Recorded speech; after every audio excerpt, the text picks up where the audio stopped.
નાપાક પાકિસ્તાને કર્યું છે સીઝ ફાયરનું ઉલ્લંઘન। થોડી વારમાં વિદેશ મંત્રાલયની પત્રકાર પરિષદનું પણ આયોજન ઘડી કરાયું છે। ટૂંક સમયમાં આખા આ ઘટનાક્રમ મુદ્દે તે સ્પષ્ટતા કરી શકે તેમ છે।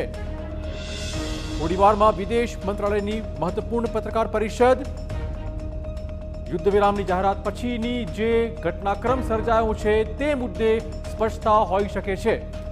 મને એવું લાગે છે ચિરાગ કે અત્યારે કારણ કે જો છેલ્લા 3 દિવસથી રાત્રે કોઈ પત્રકાર પરિષદ નથી થઈ, બિલકુલ, એટલે આ પત્રકાર પરિષદ સૂચક હશે। હવે આમાં એ જોવું રહ્યું કે વિદેશ મંત્રાલય તરફથી કહેવામાં શું આવે છે। જે રીતે અક્ષય અલગ અલગ રાજ્યોમાંથી ડ્રોન હુમલાના સમાચાર આવ્યા છે તેમાં કેટલું સત્ય છે?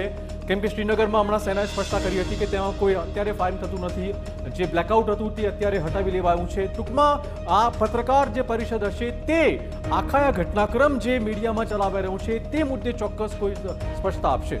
અને સાથે સરપ્રાઇઝિંગ ફેક્ટર તો એ પણ છે કે 5 વાગે જ્યારે 6 વાગે પત્રકાર પરિષદ કરવામાં આવી ત્યારે ભલે એ 1-2 મિનિટ ચાલી હતી, પરંતુ ખૂબ જ ક્લિયર વાત હતી કે હવે યુદ્ધ વિરામ થઈ ગયું છે અને આગળ કોઈ કાર્યવાહી થશે નહીં બંને પક્ષ તરફથી।